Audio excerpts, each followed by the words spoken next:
농구공 하나와 무료한 오후가 있다면 누구나 해보는 것이 있습니다.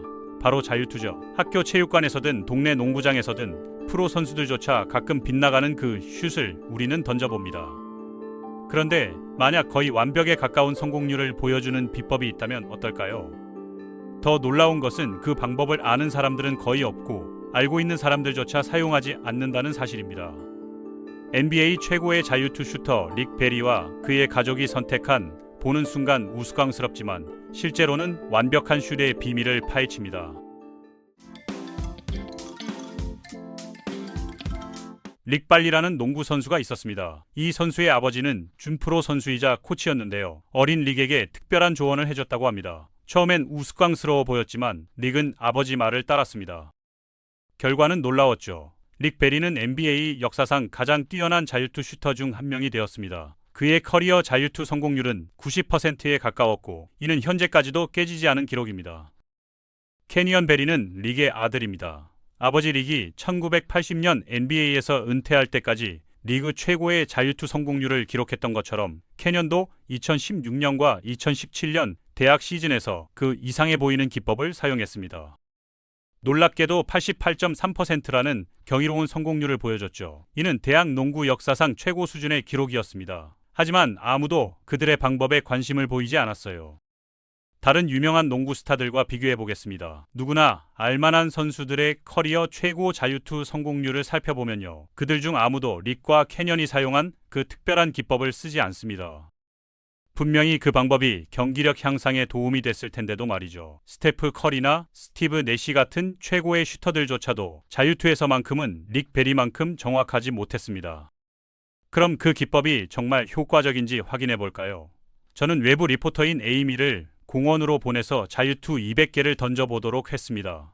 프로 선수는 아니지만 체육 수업에서 기본기는 배웠으니 괜찮을 거예요. 실험을 위해 자유투의 물리학적 원리도 미리 공부하게 했습니다. 정확한 각도, 회전력, 속도까지 모든 것을 숫자로 계산해서 말이에요. 과연 이론이 실전에서도 통할지 궁금했거든요.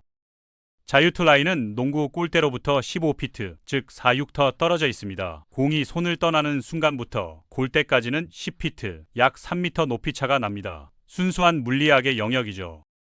수비수도 없고 바람이나 에어컨 바람만이 좋은 슛을 방해할 수 있을 뿐입니다. 그런데도 많은 프로 선수들이 자유투에서 고전하고 있어요. 이유가 뭘까요? 자유투에서 핵심적인 물리 요소들을 살펴보겠습니다. 정확한 정렬이 가장 중요하죠. 바닥에서 얼마나 높은 지점에서 공을 놓는지, 어느 정도 속도로 던지는지가 성패를 가릅니다. 공의 회전과 던지는 각도까지 모든 게 중요합니다. 완벽한 오버핸드 자유투에서는 좌우로 치우치지 않고 골대를 향해 정확히 던져야 합니다. 하지만 이게 생각보다 어려워요.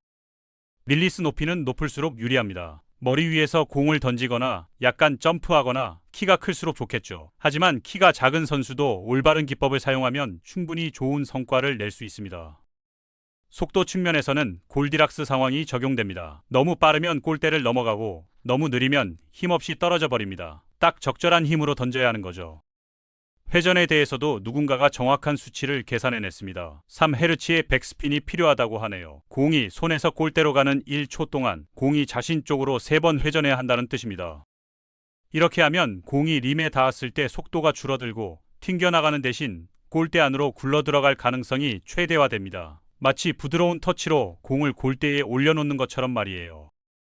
릴리스 각도는 기본적으로 삼각법 문제입니다. 요점만 말씀드리면요. 32도 이하면 위험하고 좋지 않습니다. 절대 그러지 마세요. 공이 너무 낮은 궤도로 날아가서 골대에 제대로 들어갈 수 없거든요. 56도 이상이면 조준하기가 너무 어려워지죠. 90도는 말할 것도 없이 최악입니다. 공을 수직으로 던진다면 농구가 아니라 고개를 하는 거나 마찬가지예요. 적절한 구간은 45도와 55도 사이, 더 구체적으로는 45도의 손목과 림 사이 각도의 절반을 더한 값으로 알려져 있습니다. 이게 이론적으로 가장 완벽한 각도라고 물리학자들이 계산해낸 결과예요. 키가 5피트 5인치인 유튜버가 정말 부끄러운 수준의 점프력을 가지고 있다면 아마 지면에서 6피트 9인치 정도 높이에서 공을 던질 겁니다. 손과 골대 사이의 각도가 12.25도라는 뜻이므로 최적 발사각은 51.125도가 되겠네요. 이런 정보들은 알아두면 재미있지만 실제로 활용하기는 매우 어렵습니다. 자유투는 수학 문제가 아니라 인간의 행위이기 때문에 상당히 복잡해집니다. 감정과 심리적 압박이 개입하거든요. 공을 던질 때 손에서 약간 굴러나가게 하거나 살짝 오른쪽을 겨냥하거나 팔꿈치를 안쪽으로 유지하는 걸 깜빡하면 공에 약간의 힘이 가해져서 궤도에서 벗어날 수 있습니다. 좋은 자유투는 신경학적으로 복잡하고 완벽한 조화를 위해 다양한 운동 기능들이 필요합니다. 약간의 불안감이나 부정확함만으로도 모든 게 망가질 수 있어요. 특히 중요한 순간일수록 더욱 그렇죠. 많은 농구 선수들이 자유투를 던지기 전에 나름의 루틴을 갖는 이유가 바로 이겁니다. 뇌가 동작을 더 일관되게 수행하도록 돕는 거죠. 루틴을 통해 심리적 안정감을 찾는 거예요. 어떤 선수는 공을 정확히 3번 튀기고 어떤 선수는 림을 바라보며 깊게 숨을 들이쉽니다. 이런 작은 의식들이 실제로 성공률을 높이는 데 도움이 된다는 연구 결과도 있어요.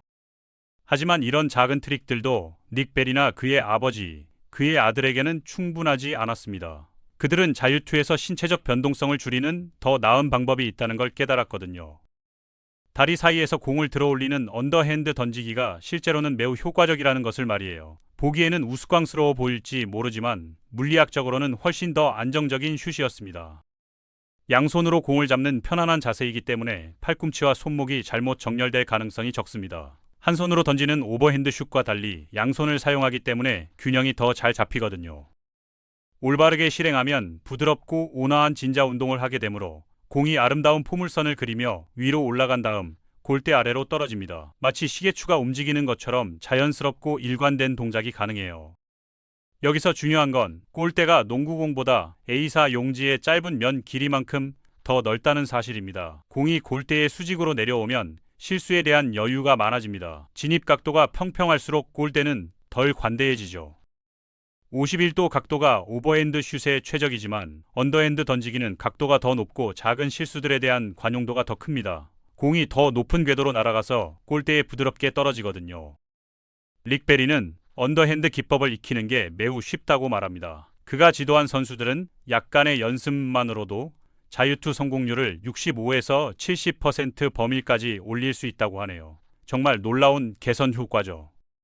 7961-1962 시즌의 위대한 윌트 체인버린을 보겠습니다. 그의 모든 위협에도 불구하고 실제로는 이 방법을 시도해 본 적이 있습니다. 체인버린은 자유투에서 악명 높게 형편없었거든요. 첫 두 프로 시즌 동안 겨우 50%를 조금 넘겼을 뿐이었습니다. 신장 7피트 1인치의 거인이 자유투 라인에서 이렇게 고전한다는 게 믿기지 않을 정도였어요. 세 번째 시즌에 그는 언더핸드 기법을 사용했고 효과가 있었습니다. 시즌을 자유투 성공률 61% 이상으로 마쳤거든요. 그 전이나 이후로는 결코 달성하지 못한 수치였습니다. 또한 그에는 한 경기에서 100점을 득점한 최초이자 유일한 NBA 선수가 된 해이기도 했는데요. 언더핸드로 주어진 32번의 자유투 기회 중 28개를 성공시킨 것이 적지 않은 역할을 했습니다. 그는 그 후 오버핸드 슛으로 되돌아갔고 통계는 다시 나빠졌습니다. 최악의 시즌에는 자유투 성공률이 38%였고 커리어에서 얻은 모든 자유투의 거의 절반을 놓친 채 은퇴했습니다. 모든 사람들이 궁금해합니다.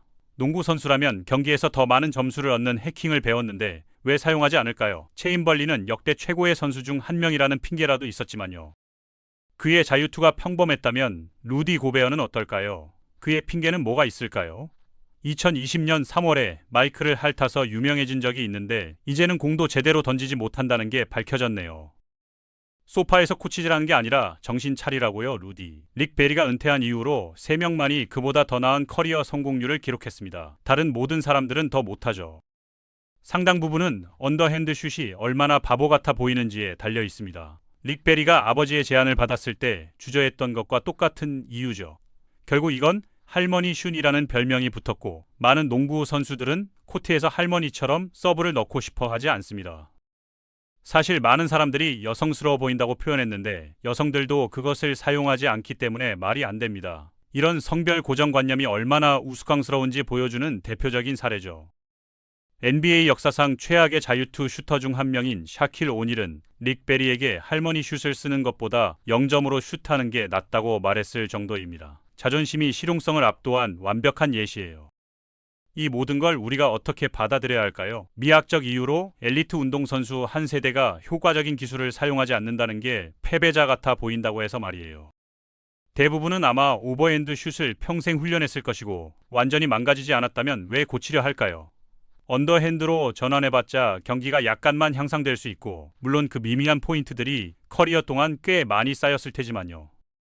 오래된 습관에 대해서는 다들 아시잖아요. 새로운 것을 배우려면 시간과 노력이 필요하고 그 과정에서 일시적으로 성과가 떨어질 수도 있어요. 프로 선수들에게는 부담스러운 일이죠. 모든 선수가 전환하지 않는 이유를 아는 것은 불가능합니다. 대부분의 선수들은 그것에 대해 질문받지도 않고 질문받는 사람들은 여기서 절반만큼이나 흥미로운 외모에만 집착하는 경향이 있거든요. 우리가 해야 할 일은 현장, 아니 코트 조사입니다. 저는 에이미에게 오버핸드와 언더핸드에서 각각 100개의 자유투를 던지도록 했고 여기 그녀의 통계가 있습니다. 언더핸드 슛은 실제로 기술이 부족한 선수에게는 그리 좋지 않습니다. 이미 골대를 겨냥하는데 그리 능숙하지 않다면 할머니 슛은 더 어렵게 만들거든요. 기본기가 부족하면 어떤 방법을 써도 마찬가지예요. 여기 숫자들은 실제로 슛에 대해 많은 걸 알려주지 않지만 제가 말할 수 있는 건 그녀가 모든 걸 알고 있었음에도 불구하고 방금 말한 모든 것들을 써놨음에도 평균적인 NBA 선수보다 여성스러워 보이는 것에 대해 덜 걱정했을 텐데도 말이에요. 인근 코트에서 그 쌍둥이들 중 하나나 근처 차량의 사람들이 그녀가 할머니 던지기를 하는 걸 볼 때마다 당황했다고 설명했다는 겁니다. 사회적 시선이 얼마나 큰 압박으로 작용하는지 보여주는 대목이에요. 아마도 그 수치심이 실제로 그녀의 슛을 더 나쁘게 만들었을지도 모릅니다. 누가 말할 수 있겠어요? 그냥 재미로 말하자면 그녀가 정말 심하게 슛을 놓쳤습니다. 심리적 요인이 얼마나 중요한지 알 수 있죠. 에이미 통계는 전통에 따라 우리에게 쓸모없지만 수학적으로 그것이 그녀에게 매우 높은 픽값과 95% 신뢰 구간을 제공한 점수에 대해 실행한 짝없는 두 표본 T검정이라는 걸 어떻게 알 수 있을까요? 둘 다 통계적으로 에이미의 200개 자유투는 오버핸드와 언더핸드 기법에 대해 중요한 걸 증명하지 못한다고 말합니다. 표본 크기가 너무 작고 개인차가 너무 크다는 뜻이에요. 이건 임상시험에서 약물을 테스트하거나 제 썸네일 중 어느 것이 더 마음에 드는지 확인하는 데 사용하는 것과 동일한 수학입니다. 더 자세히 알고 싶다면 통계학 책을 펼쳐보세요. 결국 우리가 배운 교훈은 무엇일까요? 때로는 전통과 관습이 합리성보다 더 강력할 수 있다는 것입니다. 언더핸드 자유투가 더 효과적이라는 증거가 있음에도 불구하고 아무도 사용하려 하지 않아요. 이는 농구뿐만 아니라 인생의 많은 영역에서도 마찬가지입니다. 더 나은 방법이 있다는 걸 알면서도 사회적 압박이나 기존 습관 때문에 변화를 주저하는 경우가 많거든요. 혁신은 언제나 용기를 필요로 합니다. 릭 베리처럼 남들과 다른 길을 걸을 용기 말이에요. 비록 우스꽝스러워 보일지라도 더 나은 결과를 위해서라면 시도해볼 가치가 있지 않을까요? 어쩌면 진정한 챔피언은 기술뿐만 아니라 편견을 극복할 용기도 갖춘 사람일지 모릅니다. 여러분도 자유투를 던질 기회가 있다면 한 번쯤은 언더핸드를 시도해보시는 건 어떨까요?